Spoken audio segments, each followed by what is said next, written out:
Estamos de regreso aquí en Observatorio hablando de salud y nutrición con los doctores Miguel Ángel Lezana del Centro Nacional de Prevención y Control de Enfermedades de la Secretaría de Salud y el doctor Juan Ángel Rivera Domarco del Instituto Nacional de Salud Pública.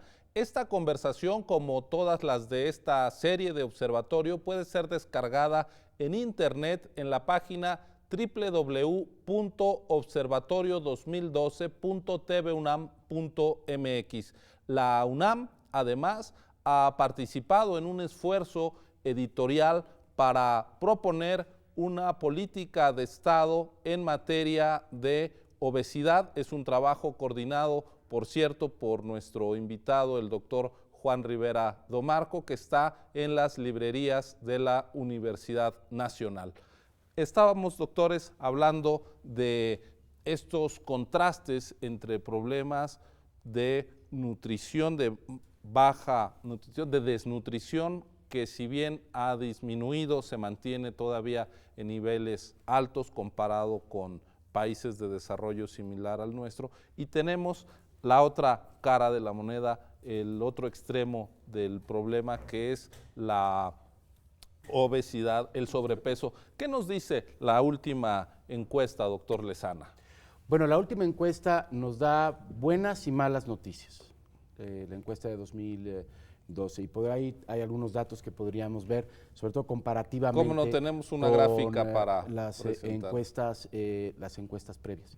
Vemos en general se sigue manteniendo una altísima prevalencia de sobrepeso y de obesidad, particularmente en la población adulta, aunque los últimos datos tienden a mostrar cierta estabilización en esta prevalencia, que son las barras de la extrema derecha de la pantalla.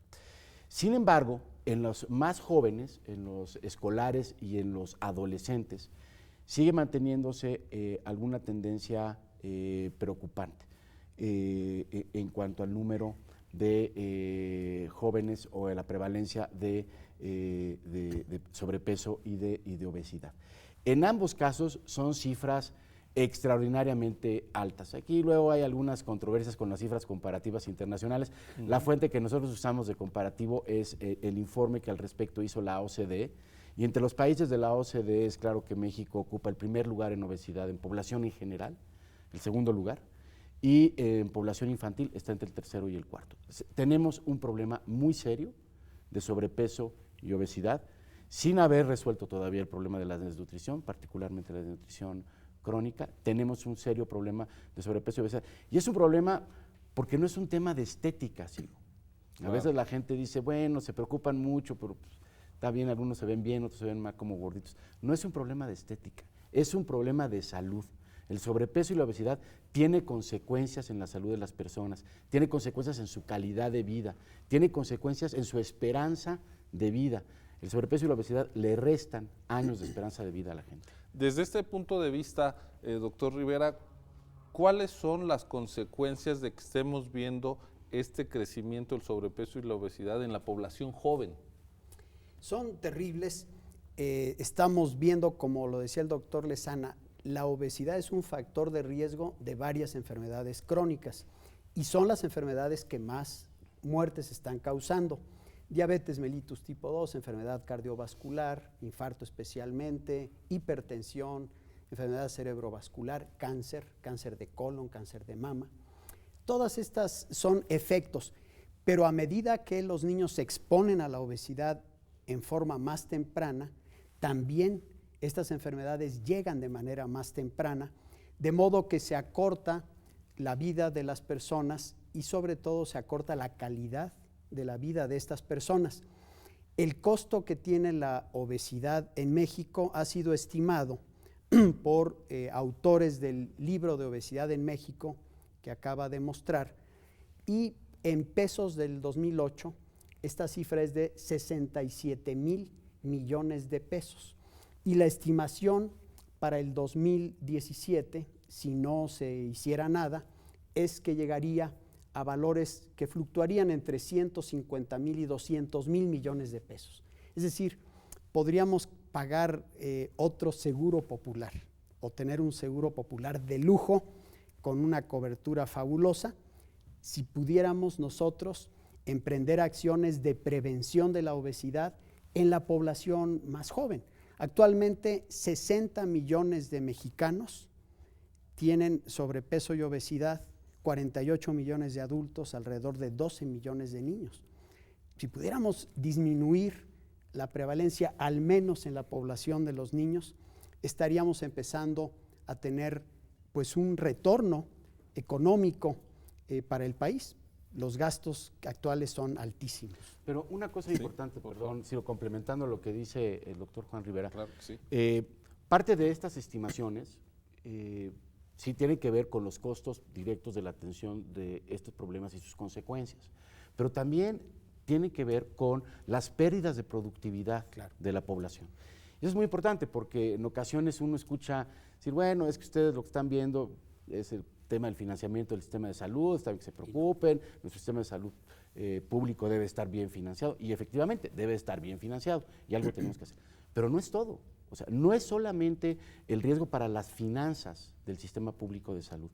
Se pierde la economía nacional porque hay pérdidas de productividad, la gente deja de trabajar, trabaja menos, tiene días de incapacidad, pierden calidad de vida, como decía Juan. Entonces, es un fenómeno social de una enorme complejidad. Bueno, y le pega a las economías familiares. A la economía familiar, a la economía del país. Y efectivamente, la idea, lo que tenemos que empezar, lo que hemos visto como la mejor estrategia en costo-efectividad a mediano y largo plazo, es trabajar directamente con la población infantil y la población de adolescentes, ¿no?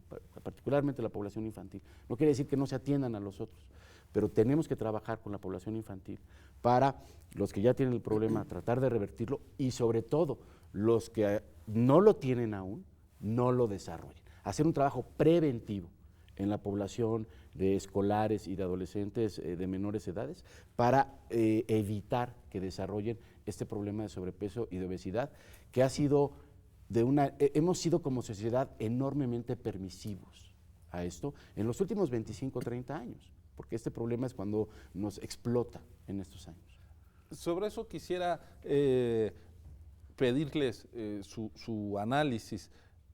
¿Por qué está pasando esto? Es decir, ¿cómo es que se nos disparó este problema? Yo he dicho alguna vez, analizando precisamente los datos de los estudios que, entre otros, ustedes han hecho, que las transiciones en México suelen terminar donde no esperábamos, y eso pasó con nuestra transición epidemiológica, es decir, íbamos dejando atrás las enfermedades infectocontagiosas, transmisibles como principal causa de muerte, y nos acercábamos pues a los patrones del mundo desarrollado, llamemos así, pues la gente finalmente tiene que morir de algo, enfermedades isquémicas del corazón, en fin, pero salió la anomalía de nuestra transición, que es la diabetes mellitus tipo 2 como principal causa de muerte, es decir, nuestra transición epidemiológica se desvió por el problema de la obesidad, del sobrepeso. ¿Cómo podemos explicar, justamente para luego ir al tema de las políticas y de la prevención, qué es lo que está causando para luego saber cómo combatirla, ¿no? Bueno, sin duda alguna, y ahí hay consenso internacional, la causa de la obesidad es la falta de balance entre el consumo de calorías y el gasto de calorías, lo que llamamos balance positivo de calorías. Desde luego hay factores genéticos que hacen a ciertas personas más susceptibles que a otras.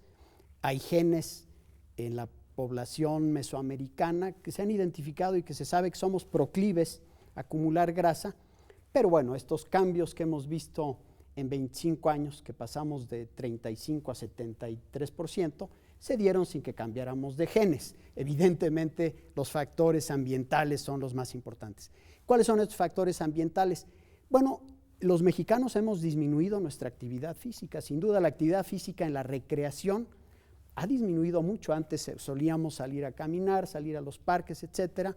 Hoy hay un tipo de recreación muy pasivo frente a pantallas, pero también ha disminuido, por ejemplo, la actividad física en el transporte. Actualmente, cuando una persona tiene la posibilidad, se compra su carro y ya, deja de caminar para ir a tomar el camión o el transporte público. En el campo la gente ya no tiene que recorrer tantas distancias, hay que bueno, mejores servicios de transporte, pero lo que es también muy importante es la alimentación.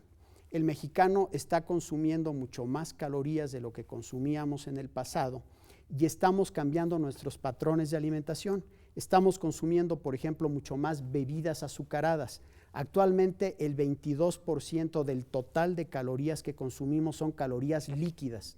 El humano a lo largo de su evolución, las únicas calorías que, digamos, las únicas fuentes de bebidas eran el agua. Hasta hace 11,000 años que empezamos a tomar leche, luego empezamos a tomar bebidas fermentadas y hace unos cuantos milésimas de segundo en nuestra evolución empezamos a tomar refrescos. Y actualmente somos los campeones en el mundo, 160 litros por persona por año. En México. En México. De refresco. Y las bebidas azucaradas tienen un grave problema. Son calorías que no generan compensación dietética, es decir, no generan saciedad. De manera que cuando uno consume una caloría líquida es como si no contara, el organismo no lo registra y se acumula. Y 100 calorías al día son suficientes para pasar de una persona de 18 años perfectamente delgada a una persona con obesidad mórbida a los 50 años. No se necesita más. Pero ese es uno de los factores. Nuestros alimentos se han vuelto mucho más densos, usamos más grasa. Los alimentos que la industria, los alimentos procesados, digamos, producidos por la industria, son muchísimo más densos que los alimentos naturales cocinados en el hogar. Entonces hemos tenido un cambio de nuestra cultura alimentaria. La gente ya no come lo que come antes, ni come de la manera que comía antes. El día de hoy la gente come frente a la televisión y casi que comer se vuelve un reflejo relacionado con lo que están viendo en la televisión. Deja de ser un acto social en donde hay pausas, donde uno come pero al mismo tiempo platica y se convierte casi que en un acto mecánico. Ha habido muchos cambios y esto es lo que está causando la obesidad. Permítanme hacer una pausa para regresar al análisis de cómo podemos enfrentar estos cambios que parecen estructurales en la sociedad mexicana y que están impactando en sobrepeso, obesidad y por supuesto pérdida de salud. Continúe con nosotros en Observatorio, ya regresamos.